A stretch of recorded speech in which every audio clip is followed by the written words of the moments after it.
Ini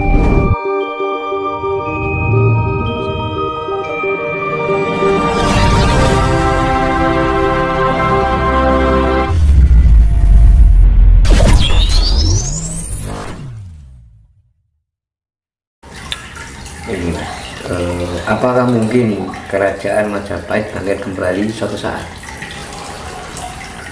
Kalau bangkitnya itu Mas, penerusnya. Yang bangkit itu penerusnya. Sistemnya. Jadi ketatanegaraannya itu yang dibilang jiwanya. Jiwa dari Majapahit ini bangkit kembali. Jadi istilahnya gini.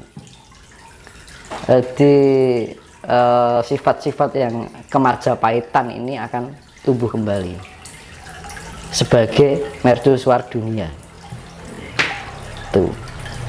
Berarti kalau memang ada indikasi untuk sistemnya Majapahit itu bangkit kembali, tidak menutup kemungkinan seperti Gajah Mada juga akan manipis.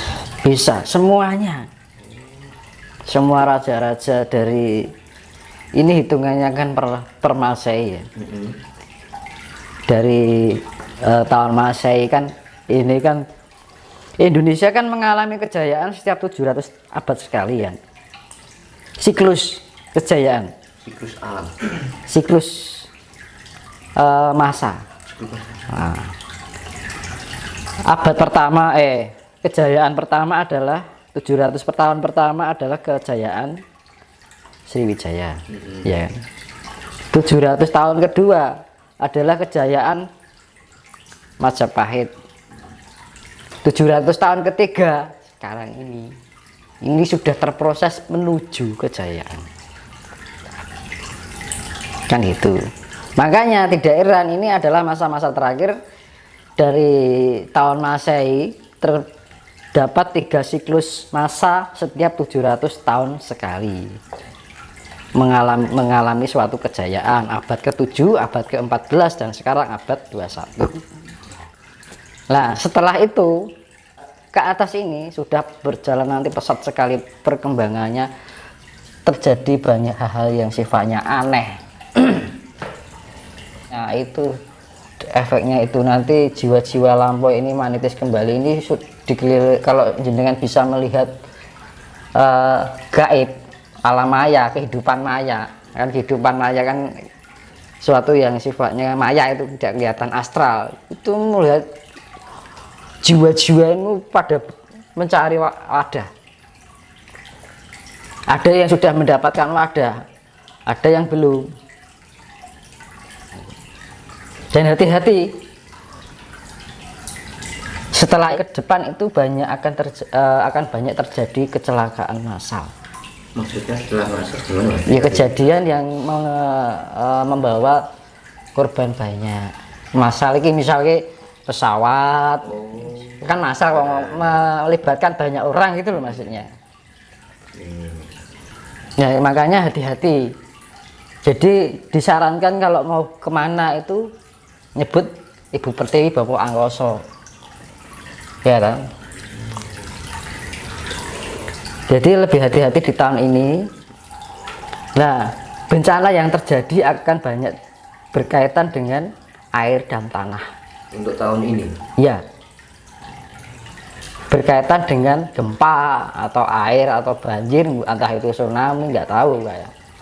Pokoknya berkaitan dengan air dan tanah. Artinya, jika kita mendekatkan diri dengan alam atau tanah bumi ini, kita akan disayang oleh bumi itu juga. Tapi kalau kita tidak ada pendekatan rasa kasih dengan bumi ini, maka akan disantap oleh bumi itu sendiri. Makanya kita harus bisa macan itu kan sifatnya tanah, kita harus tanah kan bumi ini maksudnya. Kita harus mencintai bumi ini agar kita tidak dimangsa oleh bumi itu sendiri.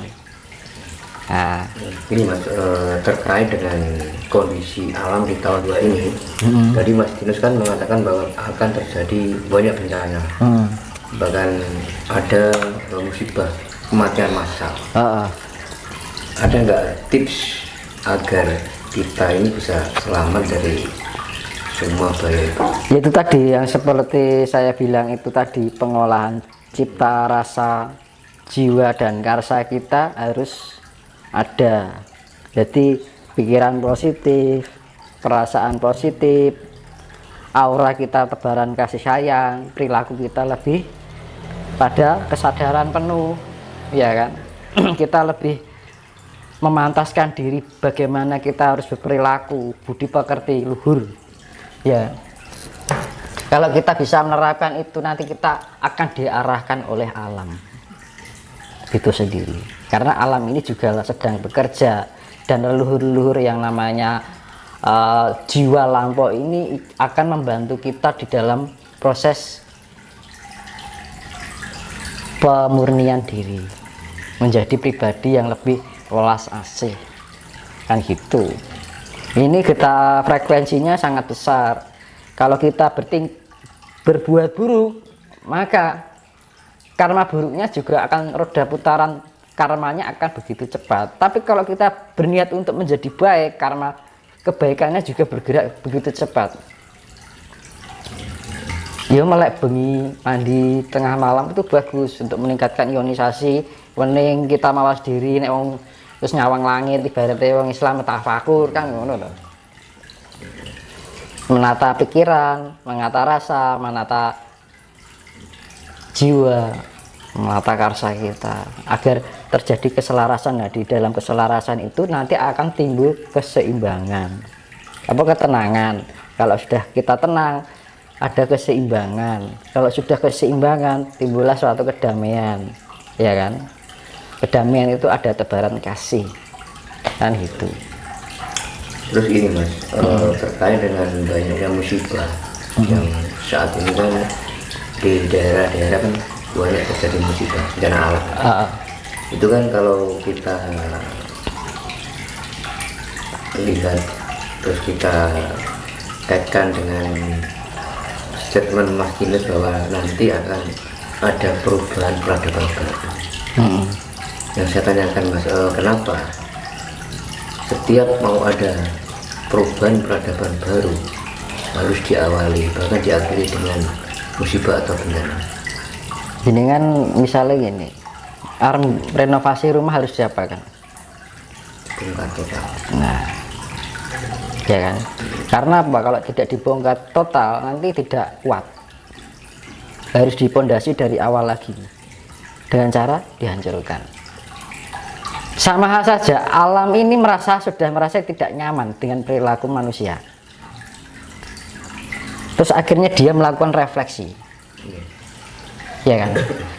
Bumi itu berputar, yaitu rotasi, dan melakukan translasi dan refleksi, ya kan. Pergeseran itu translasi, rotasi itu perputaran, refleksi itu menciptakan keseimbangan lagi, ya kan. Biar apa? Kondisi bumi itu nyaman lagi, karena bumi ini kalau ngomong itu sudah tidak nyaman sekali dengan kondisi di dalam tubuh bumi itu sendiri, karena ulah siapa? Ulah manusia. Akhirnya bumi ini ingin mandi pakai apa? Pakai air laut. Akhirnya dibersihkan karena air laut itu sifatnya penetralisir, kandungan neutron. Jadi kandungan air itu sifatnya netral, penetralisir. Makanya nek wong arep golek wong pinter mah tebarono uyah kan ngono. Untuk penetralisir yang sesungguhnya sifatnya negatif. Karena di dalam itu kan ada kandungan magnesium, asam sulfat dan oksigen. Akhirnya terciptalah unsur neutron yang ada di dalam unsur air laut asin. Nah, itu dewanya dewa Baruna kan ngono. Nek dewa air tawar kan dewanya dewa Indra kan ngono. Jadi jiwane iki disebut dewa Indra. Jiwanya air disebut Batara Baruna. Jiwanya matahari disebut Batara Surya. Jiwanya bulan disebut Dewi Condro gitu.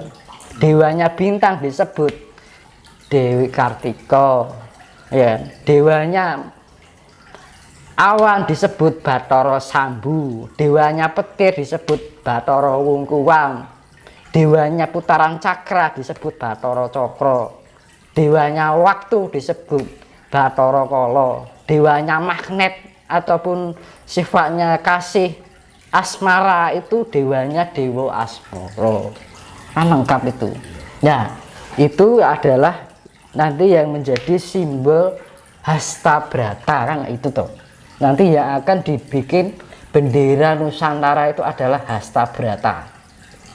Karena apa, di bumi ini ada kehidupan karena ada kelengkapan dari 8 unsur semesta, yaitu angkasa, surya, candra, kartika, maruta, angin,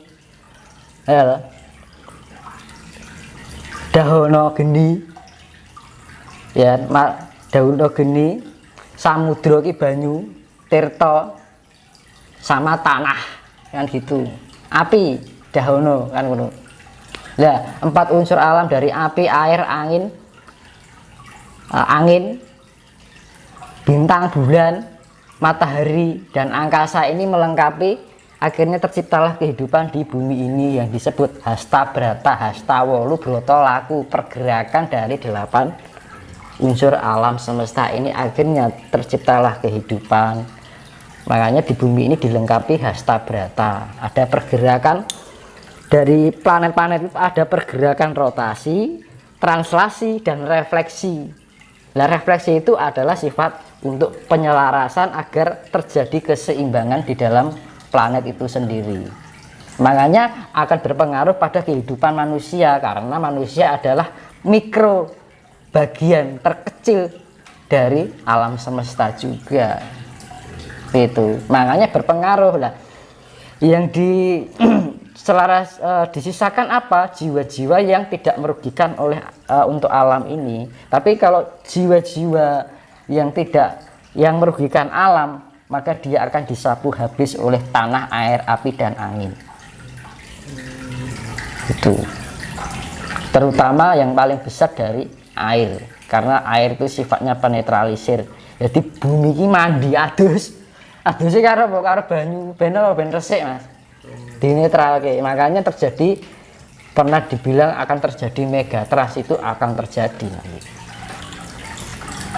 Itu untuk menetralisir. Barang siapa tidak bisa menjadi manfaat untuk bumi ini akan dibersihkan. Makanya kita harus menjadi jiwa yang bersih untuk alam ini agar kita lebih bisa bermanfaat untuk alam ini. Jadi masih dibolehkan hidup, masih dipantaskan oleh bumi ini untuk menjaga atau menjadi khalifah yang ada di bumi ini. Manungsa kan nek dienggo ngomong sing liyane, ana tanduran, ana kewan. Tugasnya manungsa lak melihara kuwi to, Mas. Ning apa yang terjadi sekarang malah sebaliknya toh. Malah ngrusak apa-apa kan. Apa-apa dipangan kan ngono manungsa iki. Ngunggule kewan to kan. Kewan mangane nggo pipi tok, menungso watu dipangan, cor-coran dipangan kan ngono. Iya to. Material dipangan kan.